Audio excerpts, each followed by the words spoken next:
go. We have so much to go through in such a quick period of time. You know, people, we're just getting started. It's going to be a fabulous conference. Let's go. You know this chart. You understand the talent pipeline from Lean In and McKinsey and Company. And guess what? Here's the good news. If you look past the last 5 years before the pandemic, you would see that we are gaining at every single level in the pipeline, that women are almost 50% of the entering management track class, and we're over 20% at the C-suite. And look at the plus signs everywhere on the bottom. +2, 1, 1, 2, 5, 4. Fantastic. And then the pandemic happened. Oh boy, what a year it's been. You know as well as I do, the 32 million cases in the US and many, many more around the world. The deaths that have rocked our nation, our world, and still happening. And yet 86 million, probably more today, have been vaccinated, and we're heading towards herd immunity if we can. At the same time, we had the unemployment crushing economy from the lockdown, and we have 6% of all adult women who are unemployed, which is pretty much double what it was before the pandemic. And if you're a woman of color, Asian, Black, or Latina, you had an even higher level of unemployment. In fact, a couple of million women had left the workforce altogether. And you know that unpaid labor is not even in these numbers. So that's something like $1.5 trillion worth of work if you put it at the minimum wage. Over 5 million people lost their jobs. These women left the workforce. At one point, we thought it was a she-cession. What has left us post-COVID? White men still have the power. They're only a third of the entering class. They're 70% or more of the C-suite. And it's really hard to be a woman of color. I've shown you here the same data cut a different way, which is that women of color are about 38% of the entering class and 14% of the C-suite. So that's a real funnel, if you would. It starts wide and it sharply goes down. Even at the first level of manager, it's really sharply down. And if you looked at white women, you would see more of a pipe, more of an even flow of women until you get to the very top. So it's harder to be a woman of color. This is not to say that this is a zero-sum game for women. It's a pie, and we just want a bigger share of it. What's wrong with that? If you look at women of color, and in particular Black talent, Black men and women have it harder than everybody else. If you look at attrition or you look at promotion, what you're going to see is that many more Black men and women leave at the entry level and at the managerial level, and many fewer are getting promoted compared to white men and women. So that's why we did more research. For the last couple of years, I've been talking primarily to Black men and women rising through that pipeline. Over 80 interviews completed so far. These are slightly different than the earlier ones because these are about the individual's personal and professional experience at work. And what did I find? I found a profound gap in connection. This is so much more than what we have all believed. If you're a Black woman in the audience, I think you know better what I'm talking about than I am, which is that it's a lack of connection to the system, a lack of connection to the leadership, a lack of connection to bosses, and a lack of connection to peers for the most part. Most people have this who are Black at the organization. Not everybody, because this is, of course, qualitative research. We can close it by working together to create what I'm calling real community, which is not belonging and inclusion, although that's a part of it. Let's see what it is. It is the strongest form of connection at work that you can imagine, where you feel the trust collectively to the system, to the leadership, to the bosses, to the peers. Everywhere we have trust. And we have individual agency to be at our best more of the time, at every level.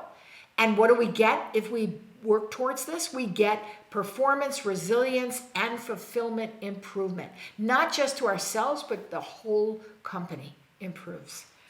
And if you're a leader and you're not looking for that, what are you looking for? How do we do it? Let me start with 4 actions for the company, and within that 4 actions for you, whoever you are. It starts at the top for sure. Leaders start within, and they have to lead. They have to lead with purpose. They have to be explicit about the mindsets and behaviors that will get their organization to this next level. They have to be diverse at the top. You just got to get on with it. It's pretty straightforward what you have to do. I'm not going to waste time here.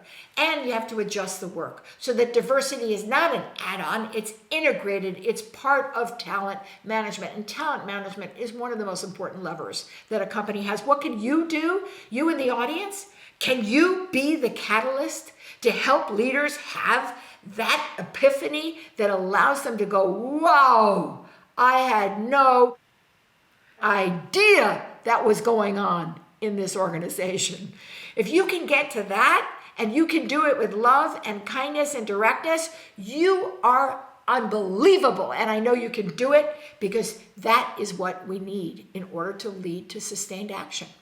Okay, number 2, critical mass. We need a lot of leaders. If you're a company with a couple 100,000 people, you need several thousand leaders to create critical mass. Remember the 25%. 25% of the company has to shift its mindset and behavior. So start looking for the people who already have the new mindsets and behaviors. I find out who they are, and then figure out the roles that your organization needs. I'm going to show you a bunch in 2 seconds. And then unleash the power of agency. There is nothing like the magic of people when people feel that they are on fire and they can be at their best more of the time. How do you do that? You fill the organization with the roles that are needed to support the talented individual to be at her best and rise. And you can be in those roles too, whomever you are. Are you a role model? Are you the owner of the initiative? Are you connecting people together to, in fact, improve the performance of each one? Are you the translator who tells everybody what management really means when they say X? Or perhaps you're the caregiver, the cheerleader, just giving people the energy they need to keep going, to be courageous, to take risk. Perhaps you're the talent agent. That's one of the roles I love to play, which is to promote those people around you who are so good and you see it and you explain it to others. These roles are all needed in a company, and white men find people to play these roles for them. More white men, not all white men. I know if you're in the audience and you're saying, nobody ever helped me, well, then you'd be the exception. Okay. Number 3, we need a culture that has a social contract that actually values trust. That doesn't happen today. What about listening? I'm not just talking about listening to prove that you're wrong and I'm right. That's not listening. That's debating. I'm talking about difficult conversations where we come with mutual respect and understanding, and we hear each other and we deal with those topics at work. And what about support circles, whether they're lean-in circles or trust circles or leadership circles or learning circles or your little board of directors? I don't care what you call it. Get it. Okay, you have agency. Don't tell me there's nothing you can do. You can help others trust you more. You can actually be a better listener. You can go get those skills and be a coach to help other people have those difficult conversations.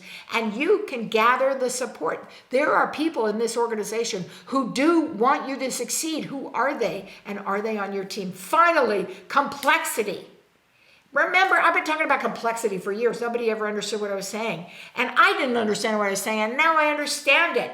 Agile is the way to go here. What does that mean? Instead of planning the perfect diversity playbook for a year and a half, let's figure out all the experiments and let's get going and test and learn and adapt. And by the way, build in energy recovery, because this takes a ton of energy. What can you do? I've laid out for you a very simple agile process that starts with pain points, prototyping, experimentation, then onboarding the people who are going to get it done, and the process to learn and adapt. And what do you want to be? Do you want to be a stakeholder, a brainstormer, a designer? Do you want to be the organizer? Maybe you want to be the doer. I don't care. Get in there. Let's do it together. You can do it. What are your next steps? Think about what excites and energizes you the most. Take that step back. Figure that out.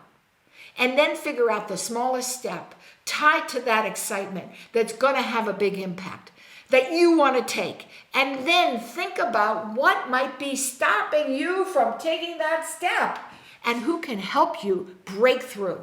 That's it in a nutshell. I hope you have a great conference, and I just want to say props for you because we are keeping going. Hey, people, we are just getting started. Thank you.